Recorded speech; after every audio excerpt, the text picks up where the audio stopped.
buenas tardes, ¿cómo han estado? Vamos a iniciar la lectura. La cadena del ancla. Cuando a fines del año 1935 visité Marruecos, el tema general de las conversaciones giraba en torno a las actividades de los espías de las potencias extranjeras. Tánger se había convertido en una especie de cuartel general de los diversos servicios secretos. En Algeciras comenzaba ya esa atmósfera de turbia vigilancia y contravigilancia que se extiende por toda África costera al Mediterráneo. Entre las verídicas historias y aventuras de espías que me fueron narradas, esta que se titula La cadena del ancla es la que conceptuó la más terrible. Estaba una noche sentado en la mesa de un café de ese patio de calle que se llama El Zoco Chico de Tánger, en compañía de un hombre uniformado con el modestísimo traje azul de agente de hotel. Este hombrecillo, de ojos repletos de malicia, miraba pasar los burros de los indígenas entre las mesas, al tiempo que me decía caritativamente: en África no hable nunca de política, desconfíe siempre y de todo el mundo. ¿Le interesaría conocer esa historia? Sí. El corredor de hoteles se respaldó en la silla, le pidió un té verde al camarero y comenzó su relato. Para Leonesa, acusada del asesinato de un oficial de marina británico, hubiera sido preferible que jamás una coincidencia la librara de la horca, que la esperaba en Inglaterra. Ella había matado para salvarse. Deténgase a Leonesa Solesby, acusada de asesinato de un oficial de la marina británica. Lleva en su poder una máquina para cifrar telegramas en clave. Leonesa Bolesby se encuentra en Tánger o en Tetuán, pero se sabe que tiene que pasar a Ceuta. Vigílese la casa de Antón López y la de Efraín el Negro en la cuestecilla del monte. Lo que posiblemente ignoraba la embajada inglesa era que Leonesa pensaba dirigirse al Cairo. Era necesario ponerse en comunicación con Llama Mahomet, pero él no podía utilizar el telégrafo. El teléfono de su casa también debía estar bajo el control de la policía. El único recurso era escribir, pero recientemente, por un empleado indígena, había sabido que en el correo central había un puesto de policía donde se abrían las cartas de todos aquellos individuos conceptuados como sospechosos de espionaje o actividades políticas. Las cartas eran fotografiadas y luego se remitían al destinatario. Bueno, pero ya vimos, por ejemplo, el personaje que casi muere incinerado con la amante, ¿no recuerdan? Sí, pero no fue tan crudo como este. Ah, bueno. Fuera de eso, en el otro también era como el tema de ay, el amor y el honor. Eso fue como, pues porque la vieja estaba de espía, pues. Ah, sí. Me pareció también pues como un tema interesante. Ajá. Y que también fuera un personaje femenino. Pues Sí. también muy curioso.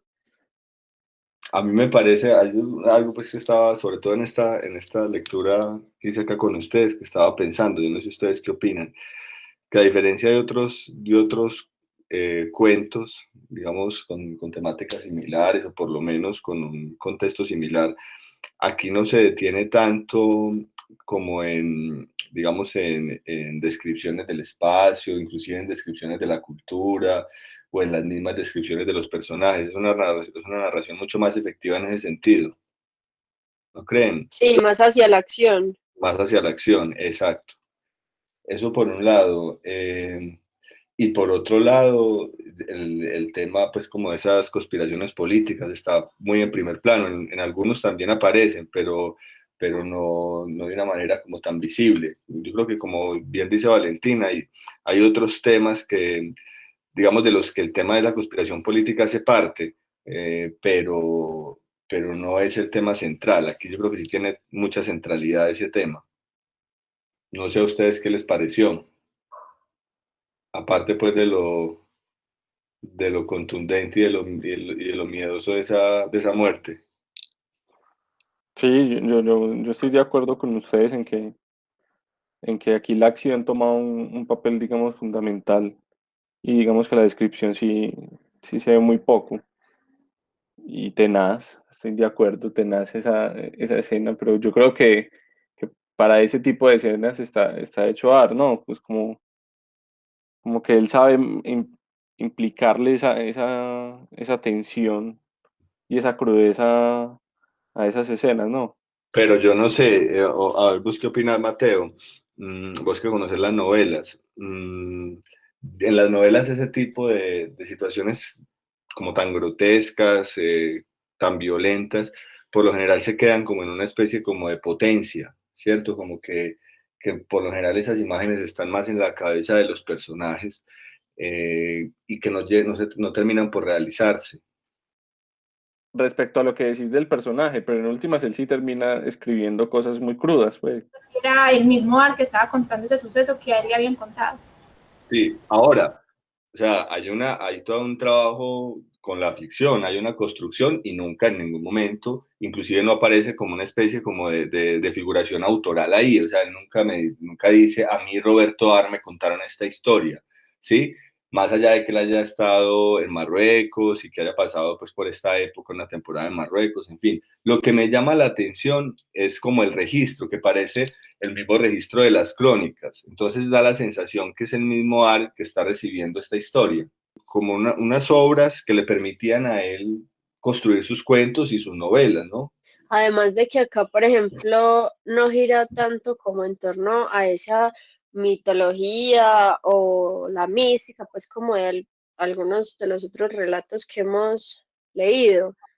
De pronto puede ser pues como una suposición, pues simplemente, pero yo aquí no veo como que el hombre tenga como la necesidad de guiarnos por un mundo tan desconocido.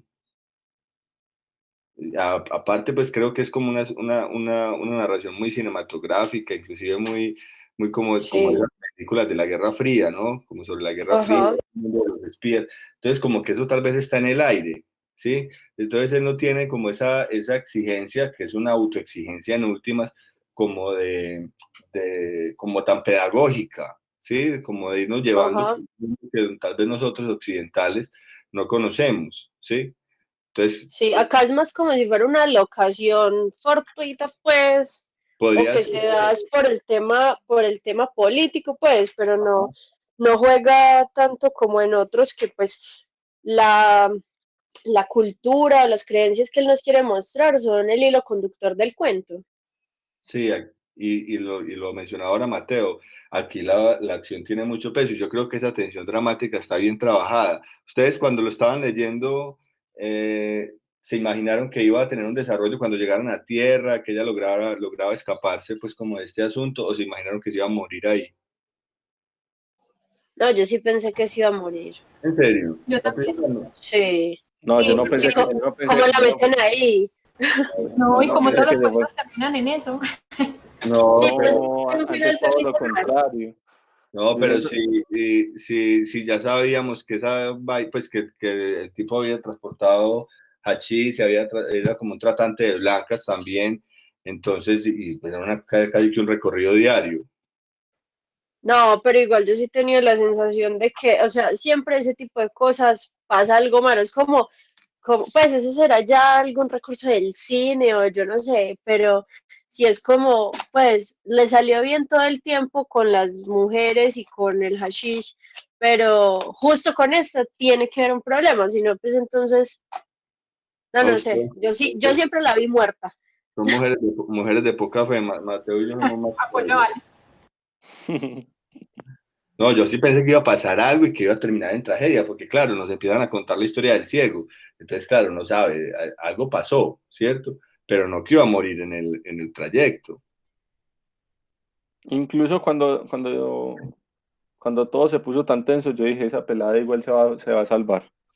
Yo no sé por qué pensé que se iba a salvar y al Sí, final, sí. antes inclusive que algo iba a pasar con la segunda ancla. No, yo también pensaba que se iba a salvar, pues yo no pensé que se fuera a morir. Muchachos, muchas gracias. Entonces, hablamos dentro de 8 días, ¿les parece?